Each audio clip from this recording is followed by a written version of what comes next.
In case you haven't gathered, we love data here at AltoVita. And so this graph that we see here is from the Institute of Travel Management, who released these results of the travel manager's top priorities for 2022. So I'm going to identify 3 points from these results that are going to form the basis of our conversation today. The first is budget control. So this is third from the top, but up 3 positions from last year and on an upward trend. The second is DE&I is fourth from the bottom. This also has a downward trend that we've seen year over year for the past 3 years. And whilst traveller well-being is within the top 5, it has also seen a downward trend year over year and down 2 positions from 2022. So Ryan, what do you make of these results, and do they align with your priorities? I think they're interesting. They don't fully align with our program and policy at SMBC at the moment. We've got some other areas that we're focusing on. But I think when I look at these figures, you know, looking at online booking tool optimization at the top and things, I can see why organizations are trying, or buyers may think that that is one of their priorities, because there's a cost reduction if you're using an online booking tool.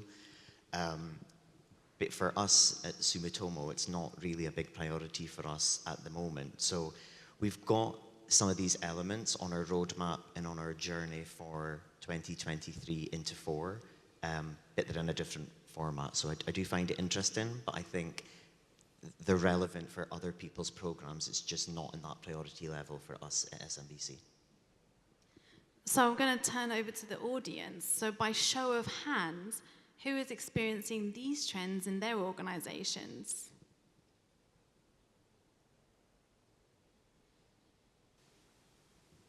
Not many. That's very interesting, right? Considering these are considered the top trends for 2023. So do you see an imbalance in DE&I and traveller well-being? Definitely, and for us at the bank, we are on a journey. We are going through a consolidation of our travel, and it's not just about business travel. It's about the whole piece. So it's to do with our expats that are transferring in out of countries. It's for people that are being temporarily assigned and things. So we're on a journey at the moment, and we're just launching a program called Safety First, and Safety First is covering the DE&I piece and the traveller well-being at the same time. So it's all around, and rather than have them as 2 separate projects, we wanted to combine them all together, and we wanted to brand it because we want our employees to know that their safety is always our priority. And a lot of people think, or certainly in SMBC, when we're talking about safety, it's about traveller tracking, etc. Well, it's actually a lot more than that. It's about, do they need a visa before they're travelling? How are they met when they arrive in country, etc. So we've done a brand, Safety First, and that's what we've launched within the business to cover all of that. But in equally SMBC, you know, everyone looked and think, well, that's travel's role. No, it's actually a lot of other departments as well. So there's a committee of us together. We've combined it because there were so much things crossing over between the 2 of them that we wanted to capture that together and launch it as an internal brand, shall we say. And do you experience conflict as well between them? Yeah, definitely. And again, it was a hard sell for us internally to launch this because there's a cost associated to it. But also, when you look at the well-being and DE&I, there's things in both sides of the 2 topics that cover. So someone's well-being when they're traveling, and you know, looking at some countries that you're sending certain individuals to, the laws and everything are so different to where maybe your home country is. So you've got to take that into consideration as well. So there was quite a lot of conflict between the two of them when we started to map that out in the bank, and hence, again, why we wanted to package that up. So why do you think DE&I is so far down the priority list for many travel managers? My view on this is because there is a cost associated to it.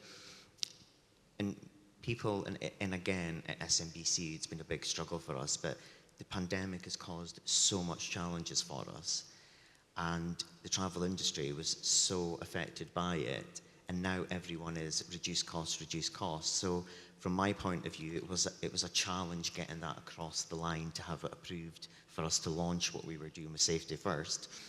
And I think maybe that is the problem or challenges that other buyers will be facing, that it's a really important topic, but there's a cost associated to it, and everyone at the minute is trying to drive down their costs. Just like to turn then to the room. Are there any thoughts or questions that relate specifically to this?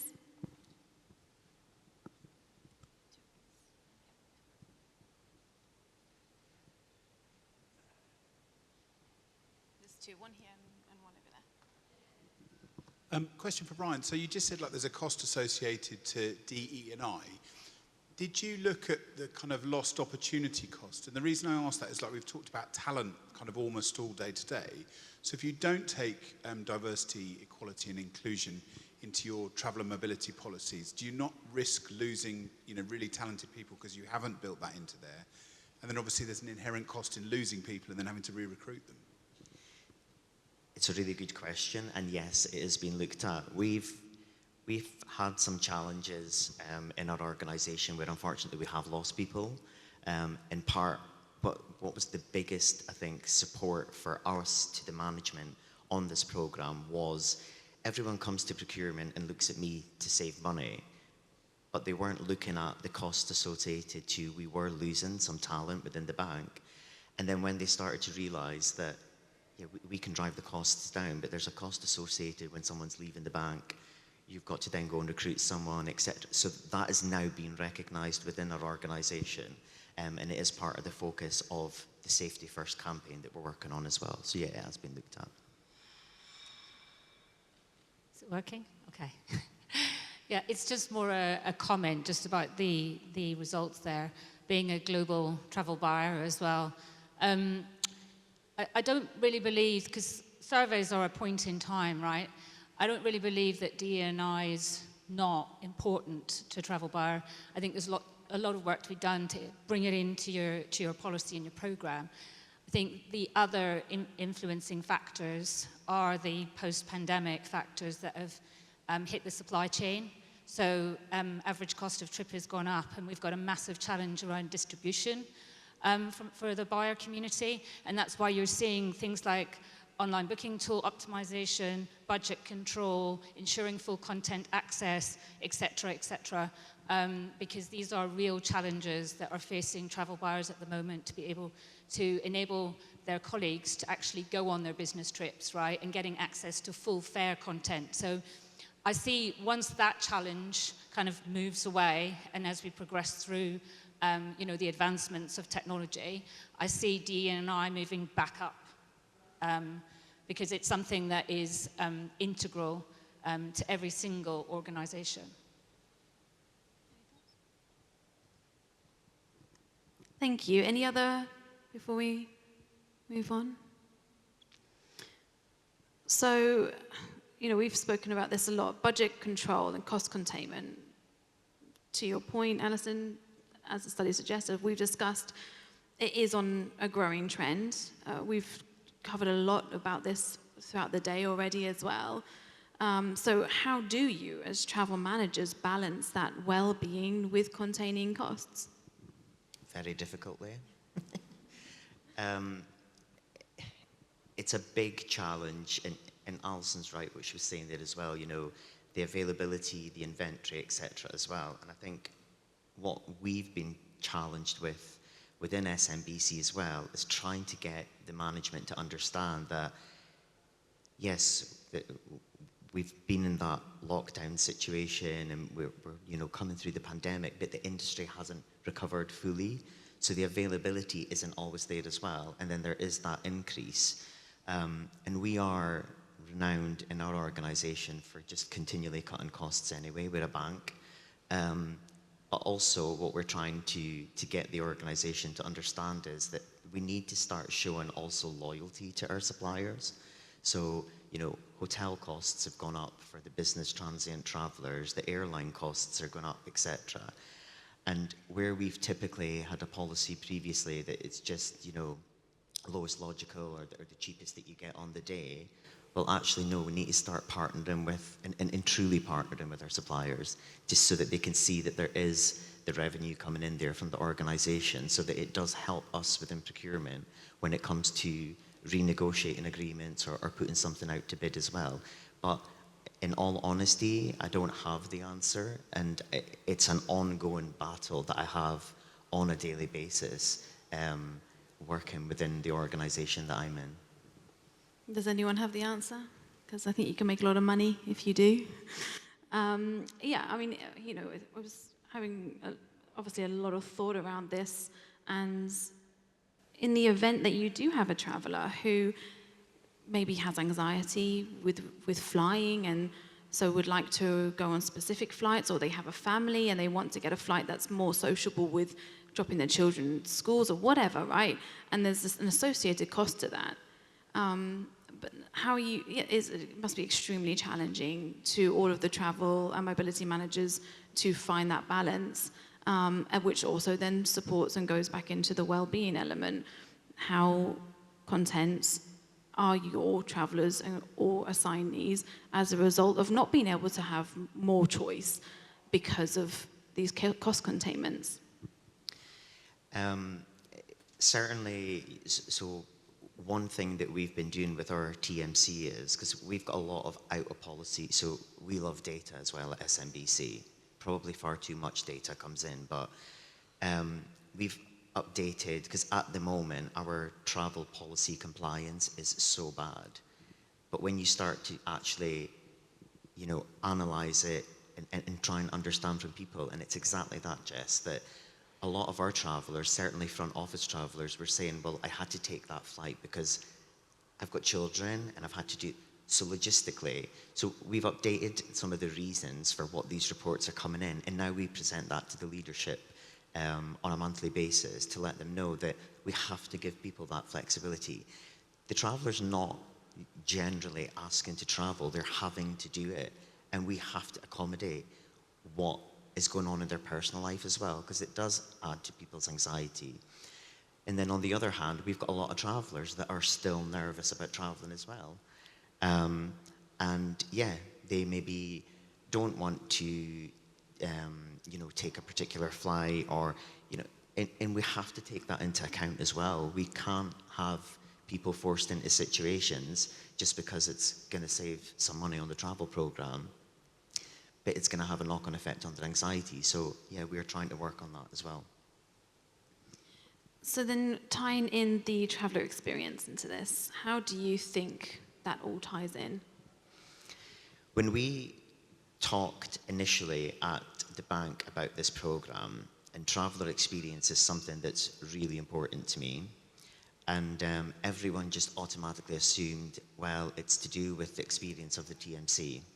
It's not about that. It encompasses that, but when someone has to travel now, and especially for the employees that we've got here in the UK, do they need a visa? Is it a work permit?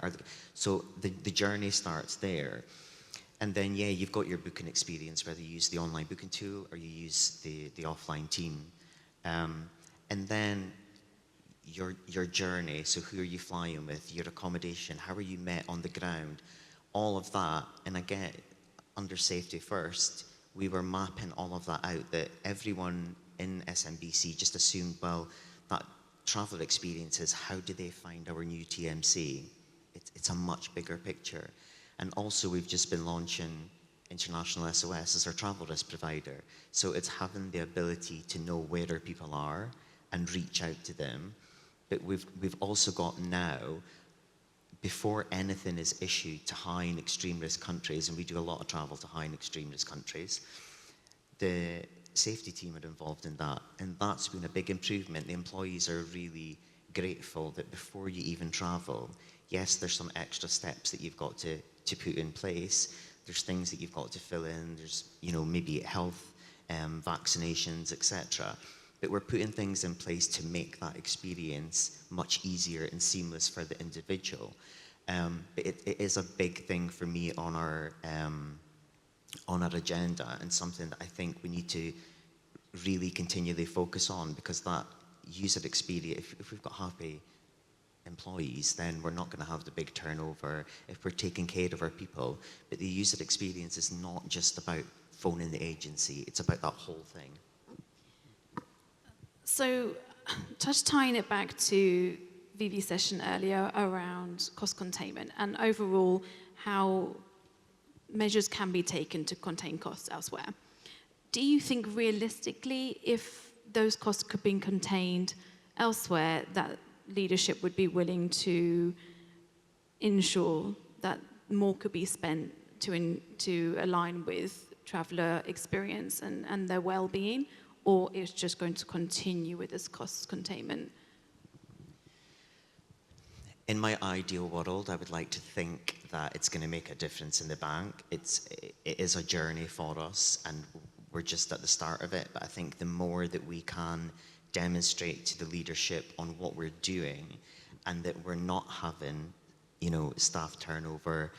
And I have shared some things with you previously. We have had people that have left our organisation, and believe it or not, because they're front office travellers and the policy has been changed, it was changed after COVID, that it's so uncomfortable for people to travel. We've since had to change it again.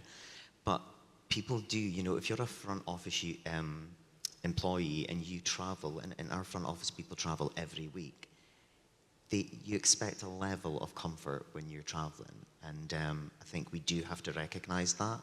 I think our leadership have had their eyes opened when we've then presented to them that we've got some unhappy employees that aren't happy with our programme, etc.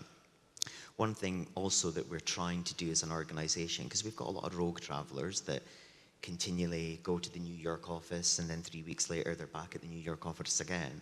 So we're trying to get people, not necessarily, our CEO has sent a message out saying that we should be continuing to travel, but travel smart.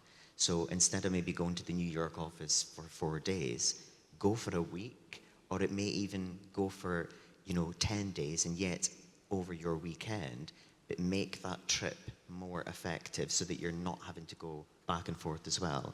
And then that also ties into our carbon and what we're trying to do with that as well. So we're not saying don't travel, but we're trying to get people to travel smarter is what we're doing. Okay, so we are nearly out of time, so I'll just turn it back to the audience if there's any final questions that anyone has. We have two, one here, one over there. Hi, I really love the idea of going for 2 weeks instead of 1 week to save a couple of flights. Do you have a plan for what you expect people to do in the middle?